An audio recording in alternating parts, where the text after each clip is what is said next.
Assalamualaikum warahmatullahi wabarakatuh. Waalaikumsalam warahmatullahi wabarakatuh. Sebelumnya saya terima kasih banyak atas teman-teman rekan-rekan waktu yang telah diberikan. Meskipun kali ini cuaca sangat panas, tidak katakan semangat kalian itu saling berbagi, saling diskusi untuk kepentingan sekolah kita. Yaitu di sini saya akan menyampaikan tentang diskriminasi budaya positif di sekolah. Apa sih budaya positif selama ini kita dikembangkan di sekolah? Nah, ini nanti saya akan beberapa memaparkan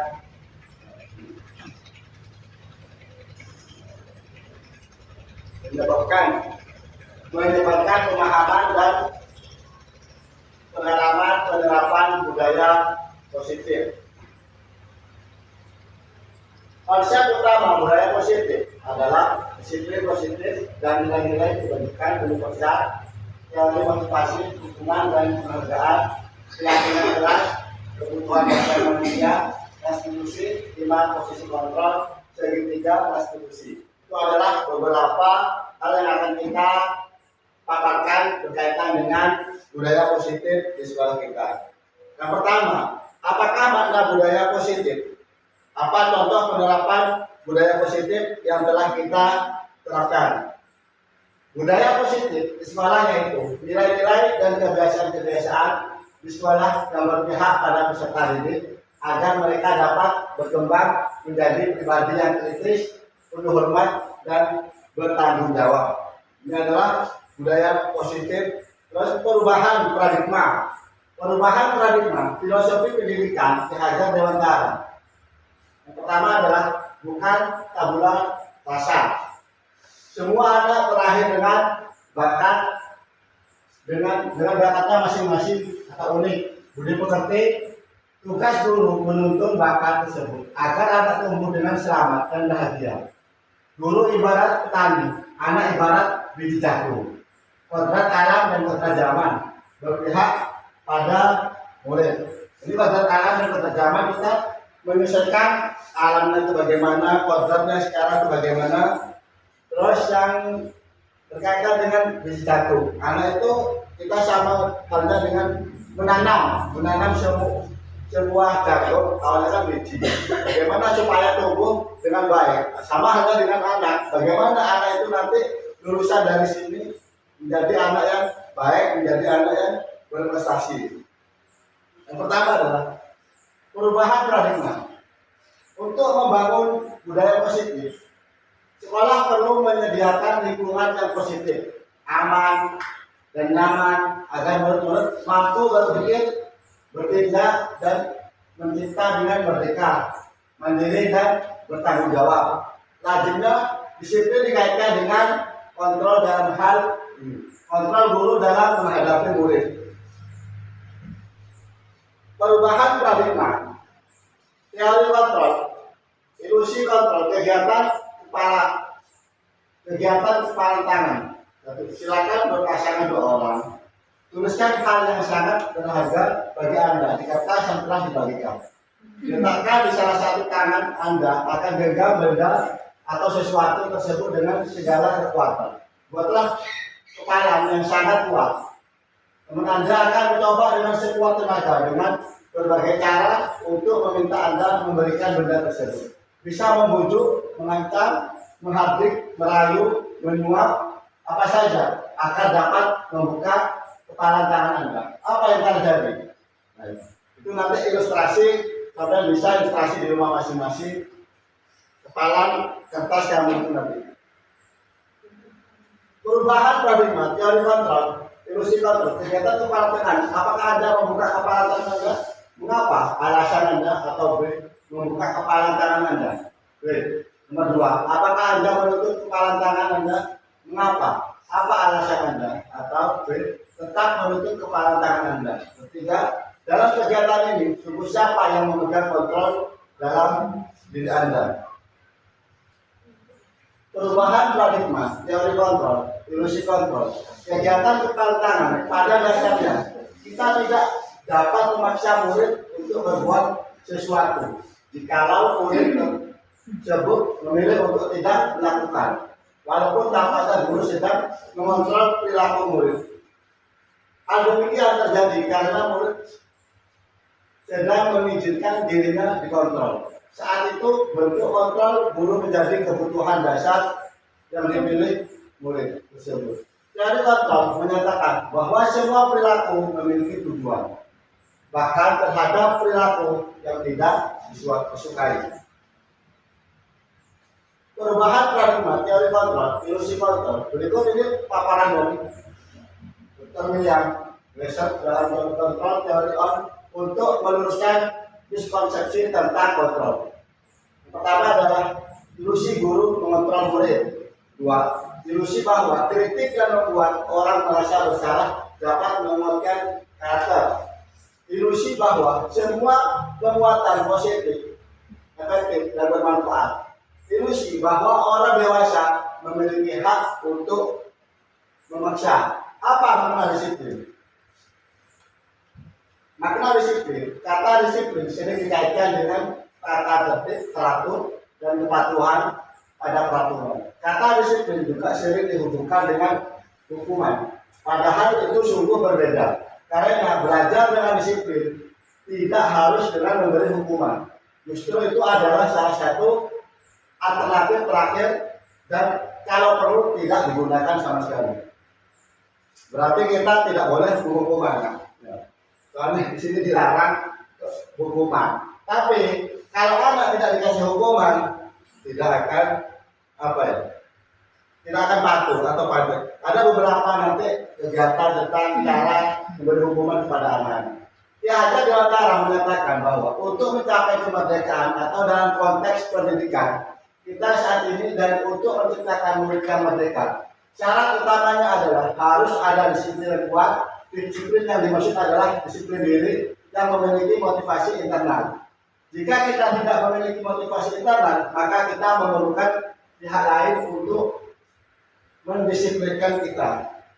Nanti kalau kita tidak disiplin, ada pihak lain. Contoh cara mendisiplin adalah dengan disiplinkan. Kalau dengan manusia tidak hak.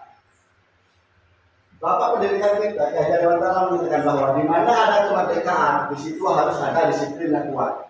Sesungguh pun disiplin itu bersifat self-disiplin, yaitu kita sendiri yang mewajibkan kita dengan sekeras-kerasnya. Tetapi itu sama saja, sebab kalau kita tidak cakap melakukan self-disiplin, wajiblah penguasa lain mendisiplinkan diri kita. Perlu kalau kita tidak disiplin dengan diri kita, perlu adanya tangan kanan dari penguasa. Contoh siapa? Kepala sekolah. Nilai kebajikan universal. Nilai-nilai kebajikan adalah sifat-sifat positif pada manusia yang merupakan tujuan mulia yang ingin dicapai. Setiap individu, nilai-nilai tersebut bersifat universal, identitas, bahasa, suku bangsa, agama, maupun latar belakang. Pertama, setiap perilaku atau perbuatan memiliki suatu tujuan dengan menginginkan nilai-nilai kebajikan yang diyakini seorang, maka motivasi intrinsiknya akan terbangun sehingga menggerakkan motivasi dari dalam untuk dapat mencapai tujuan mulia yang diinginkan. Nilai-nilai kebajikan yang ingin dicapai oleh setiap anak Indonesia kita kenal dengan profil belajar Pancasila.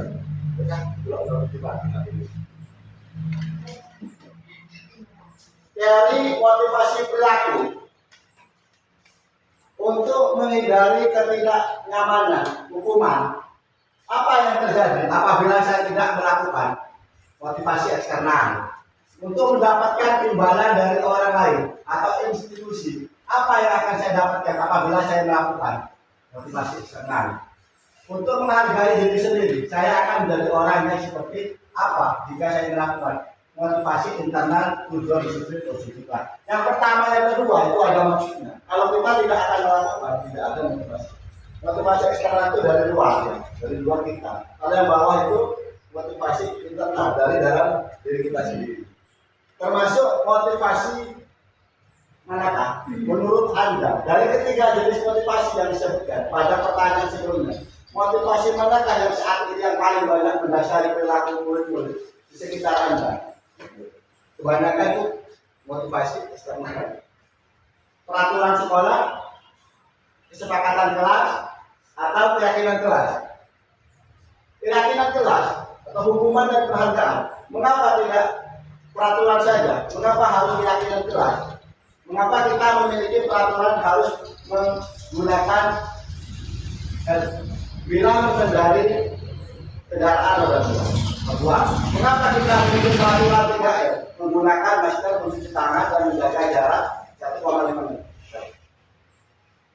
Mengapa kita memiliki peraturan harus datang tepat waktu pada saat mengikuti pelatihan?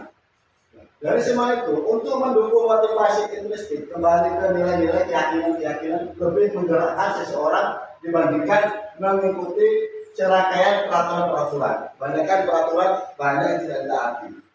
Nah, ini contoh keyakinan kelas. Bapak Ibu kan banyak sudah melaksanakan keyakinan kelas. Antaranya adalah keyakinan kelas adalah nilai-nilai kebajikan atau prinsip-prinsip universal yang disepakati bersama secara universal, lepas dari latar belakang suku, negara, bahasa maupun agama.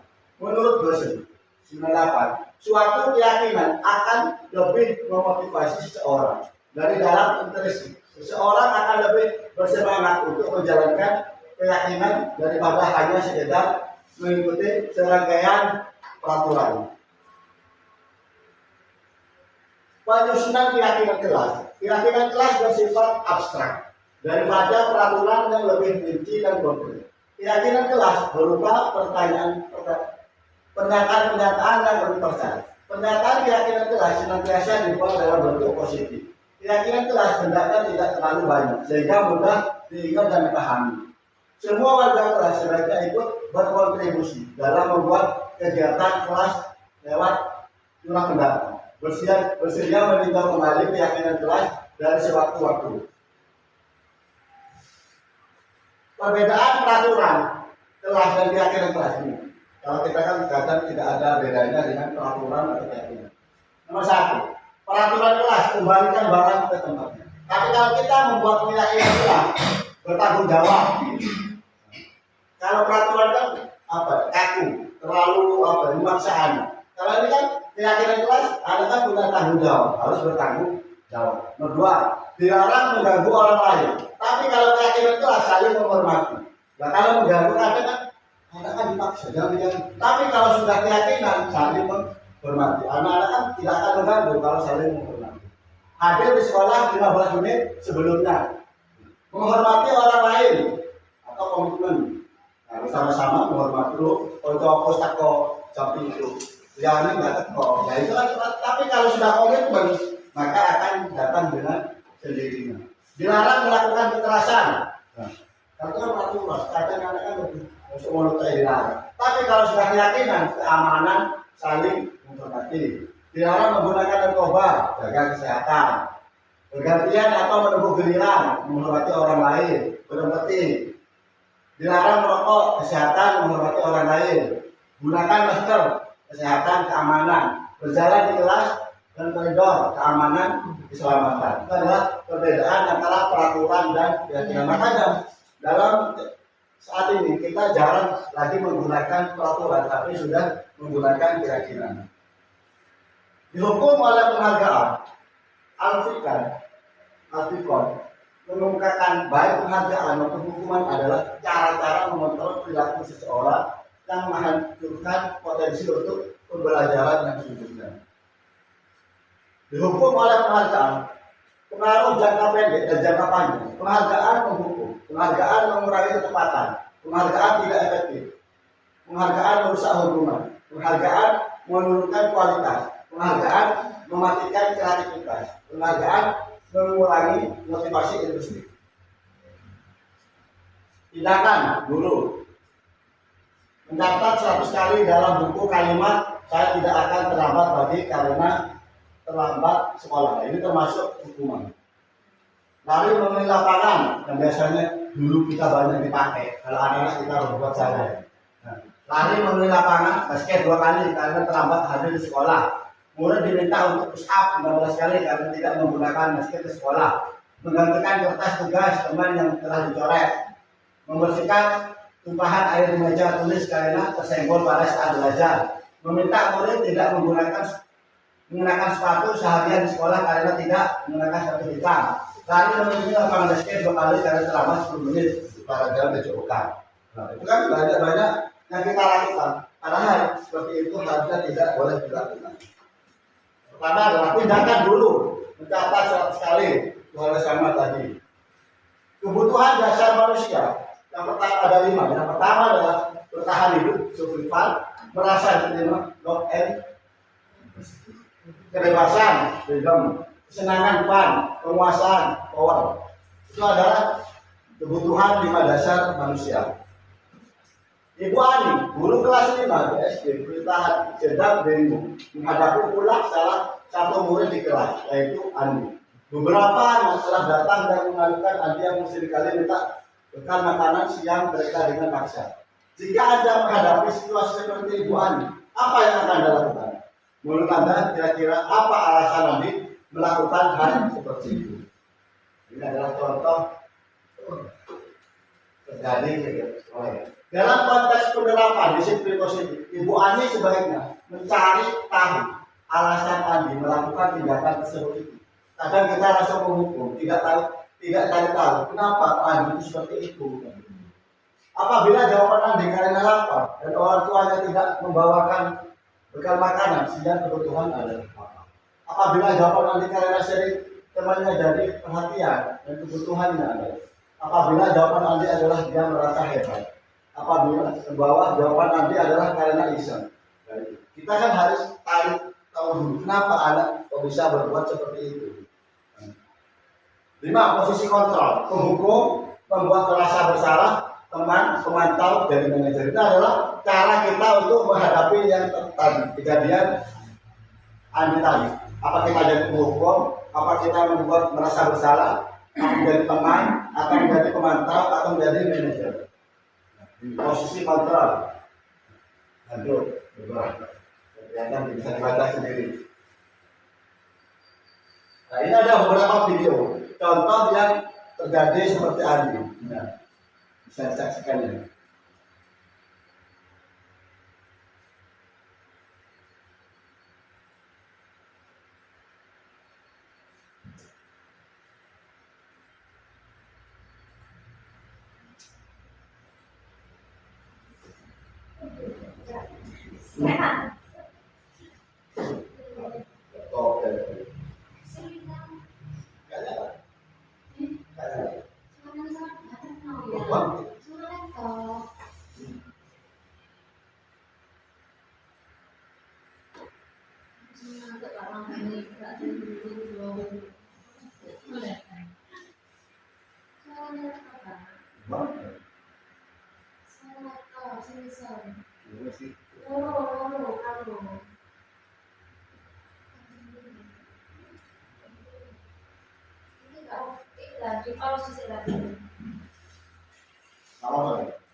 Tujuh aku nih, tidak pasti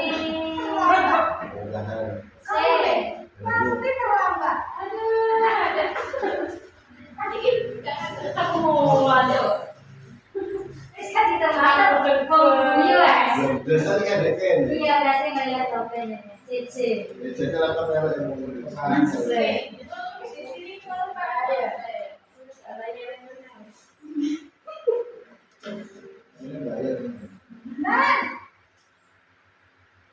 Sini kamu.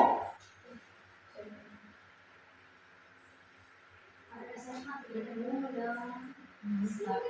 Ini dong, di partner.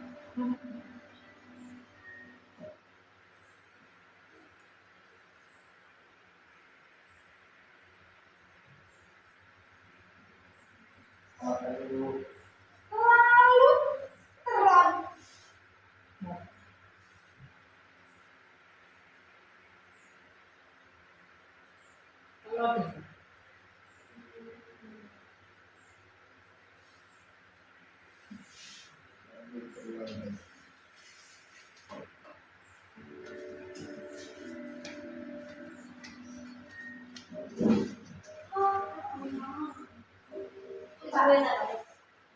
Kamu deh, pasti terlambat. Maaf Bu, saya Apa? Apa coba? Alasan kamu apa lagi? Kapan sih kamu tidak terlambat? Malas sekali ya kamu jadi anak. saya Dasar pemalas. Gak kapok-kapok sih kamu. Sudah berapa kali terlambat? Sana, kamu keliling lapangan basket 2 kali. kenapa saya harus pilih yang Mbak? Sekian Bu. Kenapa? Kamu melawan ibu? Berani-beraninya jawab. Sudah terlambat, masih berani jawab pula. Sekarang, keliling lapangan basket 5 kali sekalian. Ya, nggak Lihat apa-apa, aku. jadi penghukum. Cepat. Pergi sana ke lapangan basket.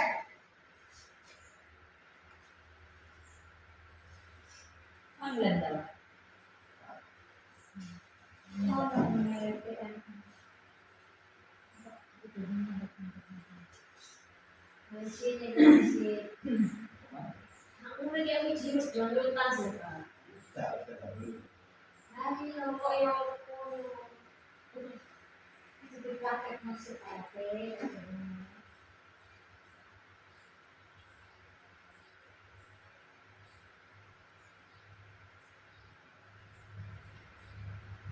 Oh ya Allah. Tapi adalah pertama, seorang penghukum bisa menggunakan hukuman fisik maupun verbal. Orang-orang yang menjalankan posisi penghukum senantiasa mengatakan bahwa sekolah memerlukan sistem atau alat yang dapat lebih menekan murid-murid lebih dalam lagi. Posisi penghukum, nada suara tinggi, bahasa tubuh, mata melotot, jari menunjuk-nunjuk menghadiri. Guru-guru yang menerapkan posisi penghukum akan berkata, patuhi aturan, saya atau awas, kamu selalu saja salah. Selalu posisi selalu yang terakhir besar. Guru seperti ini senantiasa percaya hanya ada satu cara agar pembelajaran bisa berhasil, yaitu cara diam. Kemungkinan murid-murid marah dan menendang atau bersifat agresif. Bisa jadi sesudah kembali duduk murid tersebut akan mencoret-coret bukunya atau lain sesudah kembali tulisannya lebih buruk lagi. Sepulang sekolah murid melihat motor atau mobil bapak atau ibu guru dan akan menggores kendaraan tersebut dengan paku. Itu adalah contoh dari ibu penghukum. Nah, ini ada beberapa video lagi. Posisi membuat bersalah, merasa bersalah. Tadi kan penghukum, ini adalah membuat merasa bersalah. Kita dengarkan bersama-sama apa yang disampaikan. Naren,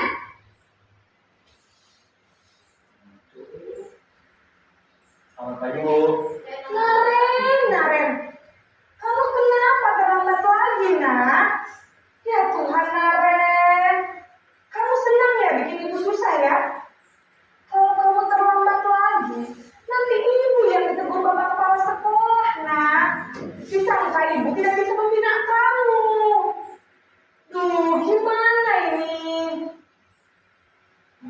Maaf Bu, Duh, Gusti Naren, kamu suka ya kalau ibu ditegur bapak kepala sekolah? Terus, sekarang ibu harus tulis apa ini di buku absen? Ini kamu sudah sering terlambat loh. Ibu harus apa coba? maaf Bu, maaf sekali. Ya sudah, lain kali jangan bikin ibu susah lagi ya nak ya. Ibu tidak akan kuat lagi kalau kamu begini terus. Bisa jantungan kalau ibu tegur bapak kepala sekolah. Sana cepat ke kelas. Maaf ya Bu, maaf sekali.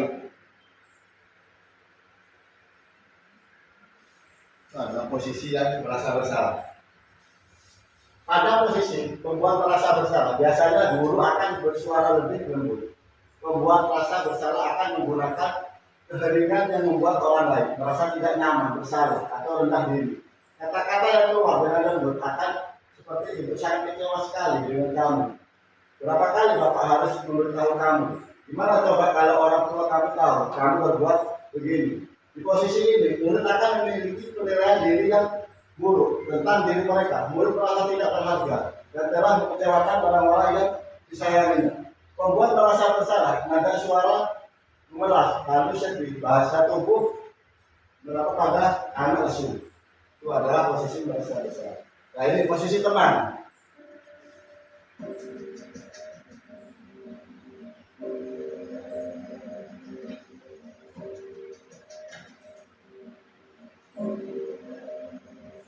Naren,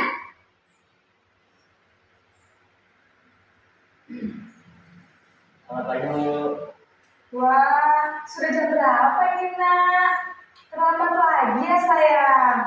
Iya Bu, habis ibu saya lupa bangunkan saya Bu. Kamu malah menyalahkan ibu kamu.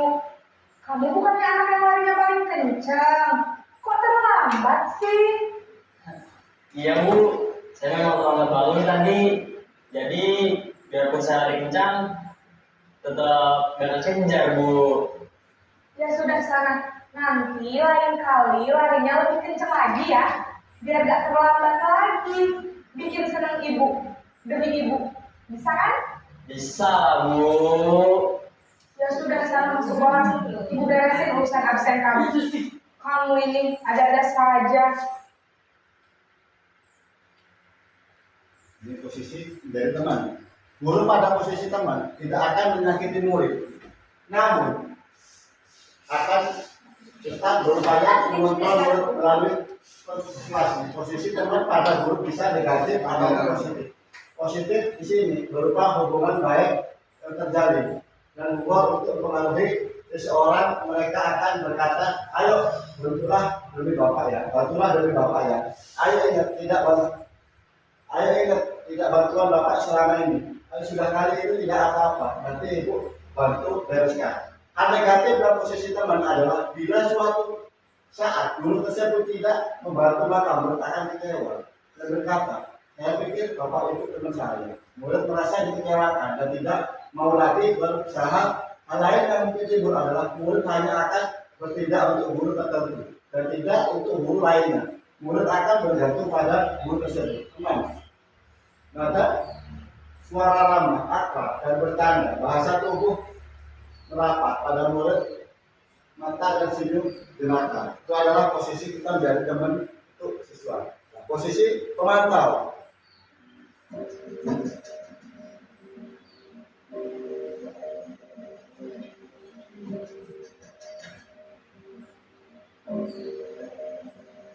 Naren,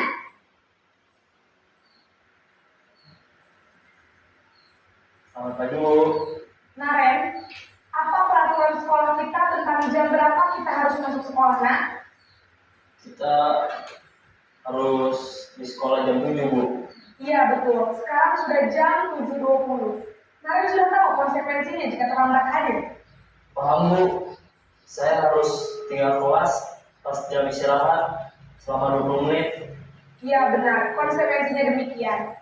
Jadi nanti jam 9.30 pas istirahat, kamu harus tinggal di kelas, kerjakan tugas tambahan untuk ketertinggalan kamu, ya? Baik Bu. Ini sebagai pemantau berarti mengawasi. Pada saat kita mengawasi, kita bertanggung jawab atas perilaku orang-orang yang kita awasi. Posisi pemantau berdasarkan pada peraturan-peraturan dan konsekuensi dengan penggunaan sanksi atau konsekuensi. Kita dapat memisahkan hubungan pribadi kita dengan murid. Sebagai seorang yang menjalankan posisi pemantau, pertanyaan yang diajukan seorang pemantau, peraturannya apa? Apa yang telah kamu lakukan? Sanksi atau konsekuensi apa? Seorang pemantau sangat mengandalkan penghitungan catatan data yang dapat digunakan sebagai bukti rasa perilaku seorang. Posisi ini akan menggunakan stiker catatan daftar cek posisi pemantau sendiri berawal dari teori stimulus respon yang menunjukkan tanggung jawab guru dalam mengontrol murid, pemantau, nada suara data, bahasa tubuh yang formal. Ini posisi menjadi manajer.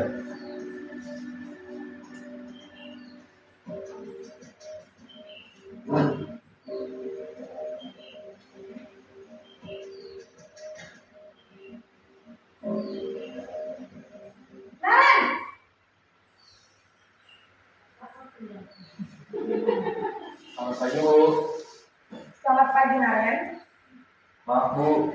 Saya terlambat. Iya, sekolah masuknya jam 7, sekarang sudah jam 7.20. Jadi sekarang bagaimana ini, Naren? Maaf Bu, saya lupa setel alarm saya semalam. Baiklah, menurut kamu, keyakinan sekolah yang mana yang perlu kamu tingkatkan? Menghargai diri sendiri dan orang lain mungkin ya Bu. Setuju. Jadi, apakah Naren meyakini prinsip saling menghormati tersebut? Iya Bu, saya meyakininya. Apakah Naren bersedia memperbaiki masalah keterlambatan ini? Bersedia Bu. Bagaimana kamu akan memperbaiki masalah keterlambatan ini? Saya akan coba untuk tidak lupa menyetel alarm saya Bu. Baik, kalau Naren lupa menyetel alarm di rumah, ada orang yang kira-kira bisa bantu mengingatkan tidak? Ada Bu, kakak saya, Kak Emma. Ada lagi selain Kak Emma? Selain Kak Emma, ada ibu saya. Baik, jadi yang mengingatkan Naren adalah Kak Emma dan ibu kamu ya. Kira-kira akan mulai setel alarm kapan nih, Naren? Setelah pulang sekolah, akan segera saya lakukan. Baik, jadi Naren akan setel alarm untuk bangun besok pagi dan akan diingatkan oleh kakak dan ibunda Naren ya. Ada lagi yang mungkin perlu dilakukan, Naren? Agar tidak terlambat bangun lagi. Tidak ada Bu. Baik, Naren. Terima kasih untuk kerjasama kamu. Sekarang kamu perlu kembali ke kelas untuk belajar. Baik Bu, terima kasih. Posisi terakhir adalah manajer. Adalah posisi di mana guru berbuat sesuatu bersama dengan murid, mempersilahkan murid mempertanggungjawabkan perilaku mendukung murid agar dapat menemukan solusi atas permasalahannya sendiri. Seseorang dapat menemukan solusi atas permasalahannya sendiri. Seorang manajer telah memiliki keterampilan di posisi teman maupun pemantau, dan dengan demikian bisa jadi di waktu tertentu kembali kepada kedua posisi tersebut bila diperlukan. Namun bila kita menginginkan murid-murid kita menjadi manusia yang merdeka, mandiri dan bertanggung jawab, maka kita perlu mengacu kepada restitusi yang dapat menjadikan murid kita seorang manajer bagi dirinya sendiri. Di manajer, murid diajar untuk menganalisis kebutuhan dirinya maupun kebutuhan orang lain. Di sini menekankan bukan pada kemampuan membuat konsekuensi, namun dapat berkolaborasi dengan murid bagaimana memperbaiki kesalahan yang ada. Ini adalah beberapa yang nanti introspeksi diri. Ya. Bapak Ibu guru itu jadi yang mana seperti itu? Terakhir. Seseorang manajer akan berkata apa yang kita yakini, kembali ke keyakinan kelas. Apakah kamu meyakinkannya? Jika kamu meyakininya, apakah kamu bersedia memperbaikinya? Jika kamu memperbaiki ini, hal ini menunjukkan apa tentang dirimu? Apa rencana kamu untuk memperbaiki hal ini? Tugas seorang manajer bukan untuk mengatur perilaku seseorang kita, membimbing murid untuk dapat mengatur dirinya. Seseorang manajer bukannya memisahkan murid dari kelompoknya, tapi mengembalikan murid tersebut ke kelompoknya dengan lebih baik dan kuat. Bisa jadi dalam praktik penerapan disiplin sehari-hari kita akan kembali ke posisi teman atau pemantau. Karena murid yang ditangani belum siap diajak berdiskusi atau berundang melakukan diskusi, namun perlu disadari tujuan akhir dari 5 posisi kontrol seorang guru adalah pencapaian posisi manajer, di mana di posisi inilah murid dapat menjadi pribadi yang mandiri, merdekakan dan bertanggung jawab atas segala perilaku dan sikapnya, yang pada akhirnya dapat menciptakan lingkungan yang positif, nyaman dan aman. Itulah guru seharusnya menjadi seorang manajer. Di mana posisi Anda sebelum belajar materi disiplin positif? Bagaimana perasaan Anda? Apa restitusi? Ini terakhir. Restitusi adalah proses menciptakan kondisi bagi murid untuk memperbaiki kesalahan mereka, sehingga mereka bisa kembali pada kelompok mereka dengan karakter yang lebih kuat. Restitusi juga merupakan proses kolaborasi yang mengajarkan murid untuk mencari solusi dengan masalah mereka dan membantu murid berpikir tentang orang seperti apa yang mereka ingin menjadi tujuan mulia dan bagaimana mereka harus memperlakukan orang lain. 2004.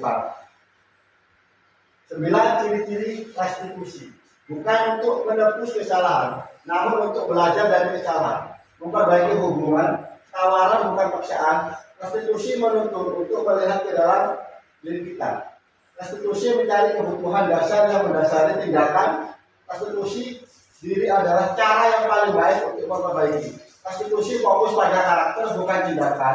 Restitusi fokus pada solusi. Restitusi mengembalikan murid yang berbuat salah pada kelompoknya. Ini adalah segitiga restitusi. Apa segitiga restitusi? Kamu tentu punya alasan mengapa melakukan itu. Adakah cara yang lebih efektif untuk mendapatkan apa yang kamu butuhkan? Nilai-nilai apa yang telah kita sepakati? Kamu ingin menjadi orang yang seperti apa? Setiap orang pasti pernah melakukan. Kamu bukan satu-satunya yang pernah. Apakah menjadi validasi kebutuhan, menanyakan keyakinan, menstabilkan identitas. Itu adalah 3 restitusi. Validasi kebutuhan, menstabilkan identitas, dan menanyakan keyakinan. Tahapan restitusi pertama adalah menstabilkan identitas. Untuk membuat murid merasa gagal karena berbuat salah menjadi positif terhadap dirinya. Guru berkata, berbuat salah itu tidak apa-apa. Tidak ada manusia yang sempurna. Saya juga pernah melakukan kesalahan ini. Kita bisa menyelesaikan ini.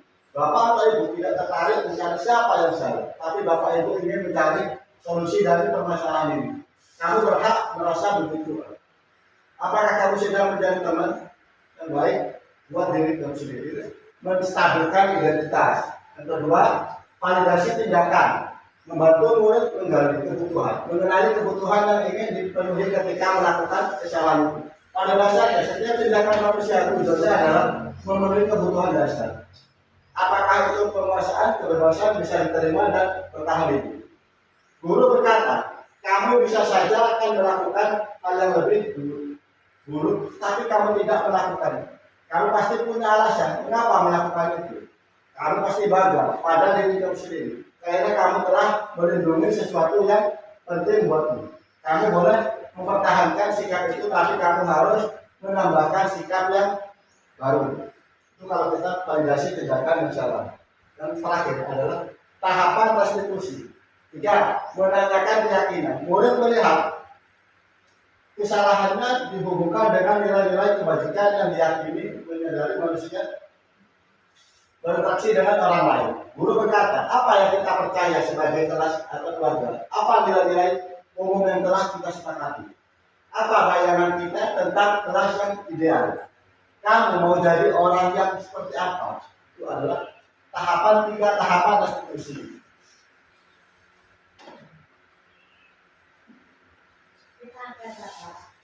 Penerapan segitiga restitusi.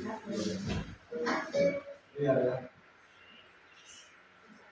Masih lama, oke, lama.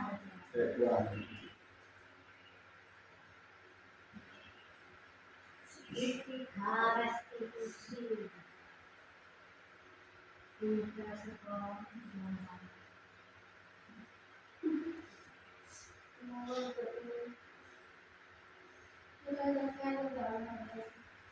Budaya positif sekolah adalah perwujudan dari nilai-nilai atau keyakinan universal yang disepakati dan diterapkan di sekolah yang melibatkan semua elemen sekolah. Budaya positif terbentuk dari kebiasaan-kebiasaan positif dalam mewujudkan disiplin positif dan bertumbuh dari sebuah keyakinan kelas.